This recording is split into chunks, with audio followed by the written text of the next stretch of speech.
Terminons avec la catastrophe qui a endeuillé l'Italie le 28 août dernier. Un séisme d'une magnitude de 6,2 sur l'échelle de Richter qui a tué 290 personnes et détruit plusieurs villages dans la région du Latium, non loin de la ville de L'Aquila qui avait elle-même été touchée par un tremblement de terre il y a 7 ans.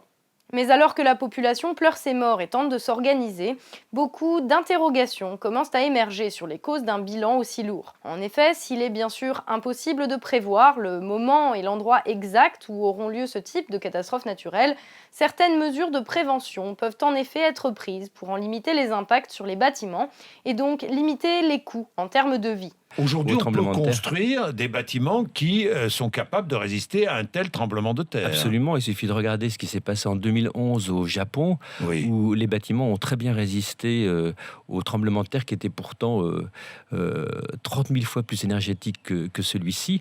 Or, les tremblements de terre en Italie déterrent souvent des scandales où l'argent passe avant la vie des gens. Et le dernier en date ne semble pas échapper à la règle. À l'épicentre des interrogations, l'école du village d'Amatrice, le village martyr du séisme de la semaine dernière.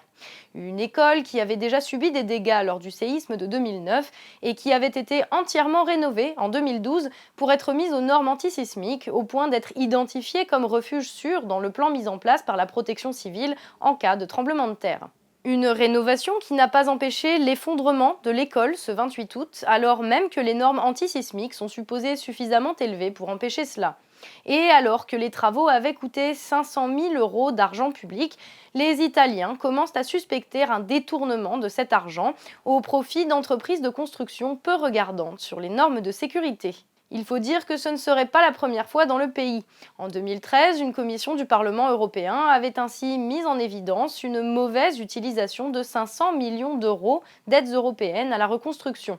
De l'argent investi dans des constructions de mauvaise qualité, à un coût supérieur de 158% au prix du marché, après que des responsables de la protection civile aient attribué des marchés, sous l'œil bienveillant de politiciens, à des entreprises peu scrupuleuses et liées à la mafia. Aujourd'hui, c'est bien sûr le spectre d'une telle entente entre mafia, entreprises du bâtiment, politiques et hauts fonctionnaires, sur fond de corruption et de malversation au mépris de la sécurité des habitants, qui plane sur le village d'Amatrice et sur son école. Au point qu'une vaste enquête ait rapidement été ouverte pour déterminer les responsabilités derrière les drames.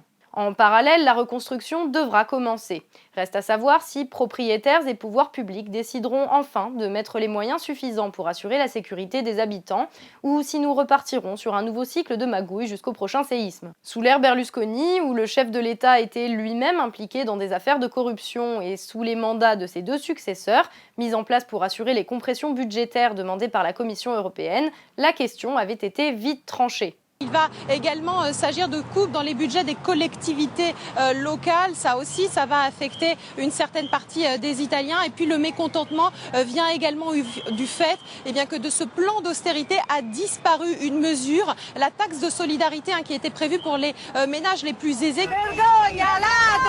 Honte à vous, voleurs, lance cette femme à Sant'Agostino, localité la plus touchée par le tremblement de terre qui a provoqué dimanche la mort de 7 personnes et d'immenses dégâts. Mario Monti était venu exprimer la solidarité du gouvernement. Pensez-vous que ça change quoi que ce soit? Regardez-moi. Pensez-vous que quelque chose a changé? Je suis allé à l'usine ce matin pour savoir ce qu'il en est de mon travail. Ils ont dit que je devrais peut-être rester 13 semaines à la maison. Savez-vous ce que cela signifie, payer le loyer, nourrir une famille?